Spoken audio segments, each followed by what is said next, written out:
आयशा को नहीं बताया था कि वह उससे प्यार करता है। अमित को लगता था कि आयशा उसके इतने क्लोज है इसलिए वह भी उससे प्यार करती है। कहानी शुरू करने से पहले हमारे चैनल कहानियाँ 7.4 को प्लीज सब्सक्राइब एंड लाइक अवश्य करें ताकि हमें मोटिवेशन मिलता रहे ताकि आप लोगों के लिए नया नया कहानी लाता रहूं। आइए कहानी शुरू करते हैं। जब आयशा छोटी थी तब आयशा के पिता ने नया घर बनाया था। आयशा के घर के सामने अमित का घर था। तब अमित 6 साल का होगा और आयशा करीब 4.5 साल की होगी। आयशा और अमित साथ खेलते थे और एक ही स्कूल में जाते थे। दोनों बचपन से साथ बड़े हुए और अच्छे दोस्त बन गए थे। आयशा के पिता हमेशा आयशा से अमित के साथ रहने को कहते थे क्योंकि आयशा और अमित के परिवार के पड़ोसी होने के कारण अच्छे संबंध थे। धीरे धीरे दोनों साथ बड़े हो रहे थे। कब अमित को आयशा से प्यार हो गया उसे पता ही नहीं चला।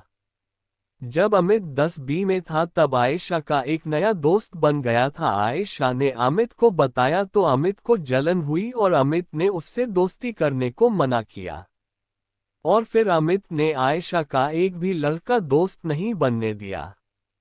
कुछ साल बाद अमित के 12वीं के एग्जाम आ गए थे और आयशा के 11वीं थे।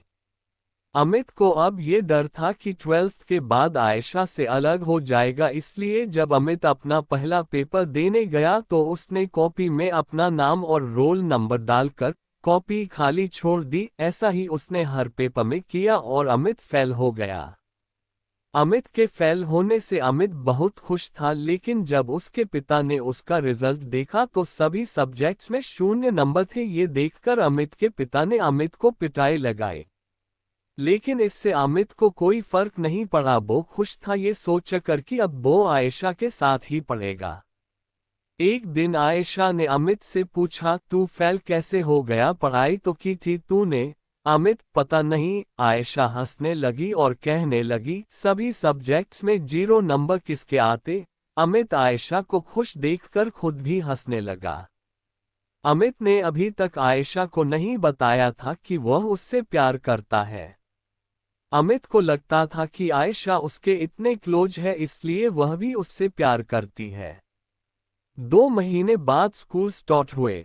अमित और आयशा स्कूल जाने के लिए निकले। तभी अमित के पिता गुस्से में बोले, अच्छा लग रहा दोबारा उसी क्लास में आकर? आयशा ने अमित के पिता से कहा, अरे अंकल जी, अब आप उसे सुबह से डांट क्यों रहे हो? अमित के मम्मी पापा आयशा को अपनी बेटी जैसा मानते थे और उससे बेहद प्यार करते थे।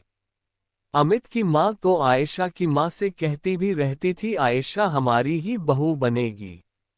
अमित और आयशा स्कूल पहुंचे। अमित को सभी चिढ़ा रहे थे और हंस रहे थे, लेकिन उससे अमित को कोई फर्क ही नहीं पड़ रहा था। उसे तो इस बात की खुशी थी कि अब वो आयशा के साथ बैठा है। और उसके बाद पूरे साल अमित ने आयशा की दोस्ती एक भी लड़के से नहीं होने दी। कोई लड़का उससे बात भी करता तो अमित को गुस्सा आ जाता था। कई बार तो इस चक्कर में अमित की लड़ाई भी हुई। एक साल में अमित के कई झगड़े तो हुए ही और कई बार टीचर्स से और अपने पेरेंट्स से पिटाई भी हुई। इतनी कंप्लेन हुई अमित की। और फिर एक साल निकला और आयशा अमित दोनों 12वीं अच्छे नंबरों से पास हो गए। अब आयशा ने अमित से पूछा, क्या करना तुझे अब आगे? अमित, जो तू करेगी साथ मैं भी कर लूंगा। आयशा, मुझे बीएससी करना। अमित, ठीक, बीएससी कर लेंगे। और फिर दोनों ने एक ही कॉलेज में एडमिशन ले लिया। अमित और आयशा कॉलेज जाने लगे। कुछ दिन बीते और वहां पर नए दोस्त मिले, मगर अमित को किसी दोस्त की जरूरत नहीं थी। वो आयशा के साथ खुश था, लेकिन आयशा ने नए दोस्त बनाए जिससे अमित को प्रॉब्लम हुई। क्लास में एक लड़का था राज, बहुत ही हैंडसम और स्मार्ट दिखता था। आयशा को राज पसंद आ गया था और आयशा उसे अपना बॉयफ्रेंड बनाने की सोचने लगी थी, लेकिन इस बात का पता आयशा ने अमित को नहीं चलने दिया। कुछ दिनों बाद आयशा ने राज को प्रपोज कर दिया और राज ने भी आयशा का प्रपोजल एक्सेप्ट कर लिया, लेकिन अमित को इसकी भनक तक नहीं थी। मगर कुछ दिनों बाद पूरी क्लास को पता चल गया था कि आयशा राज की गर्लफ्रेंड है। एक दिन राज क्लास में ही बैठा था और दो लड़के आपस में बात कर रहे थे और दोनों बात करते करते कहने लगे कि राज की गर्लफ्रेंड आयशा है। अमित ने सुन लिया और उन दोनों से कहा, क्या बोला तुम दोनों ने अभी?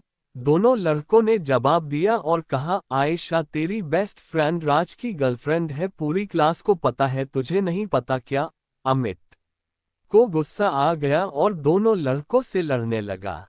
इतने में आयशा आए और अमित को झगड़ते देख अमित से कहने लगी, क्या हो गया, क्यों लड़ रहे? दोनों लड़के कहते हैं, पूछ ले अपनी फ्रेंड से खुद ही। अमित गुस्से में आयशा से पूछता है, राज और तुम्हारे बीच क्या है? आयशा, सॉरी मैंने तुमसे छिपाया। इतना सुनकर ही अमित समझ जाता है और आयशा को गुस्से में देखकर क्लास से चला गया। अमित का दिमाग खराब हो गया था और वो सीधा राज के पास गया और उससे आयशा से दूर रहने को बोला, लेकिन राज ने भी कह दिया गर्लफ्रेंड है मेरी, मैं क्यों दूर रहूं उससे। अमित राज से भी लड़ने लगा और राज को थप्पड़ मार दिया। राज ने भी सामने से मारा और बहुत बढ़ गई। किसी ने जाकर आयशा को बताया। आयशा भागकर दोनों के पास पहुंची और दोनों को अलग किया और अमित से कहा, क्या हो गया तुम्हें, अंदर क्लास से लड़कर आए अब यहाँ राज से लड़ने लगे? अमित ने आयशा से गुस्से में बोला, तुम इससे बात नहीं करोगी? आयशा, क्यों? अमित, क्योंकि मैं कह रहा मुझे नहीं पसंद ये। आयशा, वो मेरा बॉयफ्रेंड है और मुझे पसंद है वो। अमित, ठीक है, आज तुम्हें दोनों में से किसी एक को चुनना होगा, या तो तुम इससे बात करना बंद कर दो या मुझसे। आयशा, पागलों जैसी बात मत करो। अमित गुस्से में चिल्लाकर फिर बोला, मैं ये। आयशा को भी गुस्सा आ गया और उसने कह दिया, ठीक है, मैं नहीं छोड़ सकती राज को। अमित का जो गुरूर था कि आयशा उसके लिए कुछ भी कर सकती है, वो गुरूर टूट गया था और साथ ही अमित का दिल भी। अमित वहां से चला गया और रास्ते में रोने लगा। अमित ने आयशा का नंबर डिलीट कर दिया और कॉलेज जाना बंद कर दिया। 2-3 दिन बाद आयशा अमित से मिलने उसके घर गई और अमित से बात करने की कोशिश की। अमित को सॉरी बोला, लेकिन अमित ने आयशा से ज्यादा बात नहीं की। कुछ दिनों बाद अमित कॉलेज गया। आयशा ने वहां भी अमित से बात करने गई, लेकिन वहां भी अमित ने ठीक से बात नहीं की। धीरे धीरे अमित और आयशा दूर हो गए और दोस्ती भी लगभग खत्म ही हो गई थी। आयशा भी राज के साथ खुश थी, इसलिए अमित आयशा को खुश देखकर आयशा से दूर ही रहा। अमित समझ गया था कि किसी का प्यार जबरदस्ती नहीं पा सकते। करीब 1 साल बाद आयशा अमित के पास आई रोते रोते। अमित छत पर था। आयशा छत पर जाकर उसके सामने जोर से रोने लगी और अमित को गले लगा लिया। अमित ने आयशा से पूछा, क्या हो गया? आयशा, आज मैंने राज को एक लड़की के साथ रंगे हाथों पकड़ लिया, वो मुझे धोखा दे रहा है। अमित, रो मत, कल बात करूंगा मैं उससे। आयशा, नहीं, रहने दो, मुझे नहीं करनी उससे कोई बात। एक बार फिर अमित और आयशा की दोस्ती पहले जैसी होने लगी थी और आयशा राज से दूर रहने लगी थी। अमित को फिर लगने लगा था कि अब आयशा उससे मिल जाएगी, इसलिए अमित देर ना करते हुए आयशा को प्रपोज करने का सोचा और उससे एक लव लेटर लिखा और आयशा को देने पहुंचा। लेकिन अमित अपना लेटर आयशा को दे उससे पहले आयशा अमित से खुश होकर कहने लगी, राज आया था और उसने माफी मांगी, रो रहा था वो और शादी करने को कहा। अमित ये सुनकर आयशा से कहने लगा, तुम खुश हो ना अब? आयशा, हाँ, बहुत खुश हूँ। अमित आयशा को झूठी हंसी दिखाकर वहां से चला गया और घर जाकर रोने लगा। करीब 1 महीने बाद आयशा की सगाई होती है, लेकिन अमित उस दिन घर से चला जाता है और ट्रेन की पटरी किनारे बैठकर रोता रहता है और अपने दिल को समझने की कोशिश करता है कि उसकी किस्मत में आयशा नहीं है। एक बार फिर अमित की मोहब्बत अधूरी मोहब्बत बनकर रह जाती है। यहाँ आयशा अमित को देख रही, लेकिन अमित कहीं दिखाई नहीं दिया, तो आयशा अमित के रूम में गई, लेकिन अमित रूम में भी नहीं था। मगर आयशा को अमित की टेबल पर वो लेटर मिल गया जिसमें लिखा था, मैं तुम्हें बचपन से ही चाहता हूँ, कोई तुमसे बात करे या दोस्ती करे मुझे अच्छा नहीं लगता। मैं तुमसे बहुत प्यार करता हूँ, तुमसे दूर नहीं रह सकता, और पता है तुम्हें 12th में भी तुम्हारे साथ पढ़ने के लिए पेपरों में कुछ नहीं लिखा था मैंने। आई लव यू आयशा, मुझसे शादी करोगी? लेटर पढ़ते ही आयशा के होश उड़ जाते हैं और अब आयशा की समझ आता है कि क्यों अमित उसे किसी से बात नहीं करने देता था और सबसे लड़ता रहता था। आयशा को कुछ समझ नहीं आ रहा था कि वो क्या करे। आयशा अमित के बारे में सोचती रही और अमित का इंतजार करती रही, लेकिन पूरी रात अमित कहीं नहीं दिखा और आयशा की सगाई हो जाती है। सुबह अमित आता है और घर में कह देता कि दोस्त के यहाँ रुक गया था और आ नहीं पाया।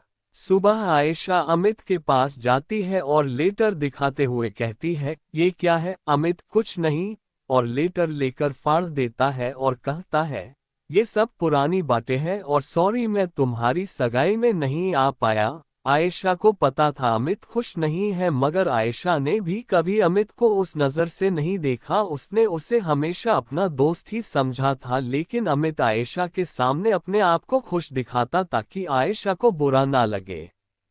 कुछ दिनों बाद आयशा की शादी होती है। शादी में अमित ने पूरा काम करता है और अपने आप को खुश दिखाता रहा और अंदर ही अंदर रोता रहा। अमित ने सोच लिया था कि जरूरी तो नहीं जिसे हम प्यार करें वो भी हमें ही प्यार करे, उसे भी हक है अपने पसंद के इंसान को चुनना। इसलिए अमित खुश था और मोहब्बत को अधूरी मोहब्बत बनते देखता रहा।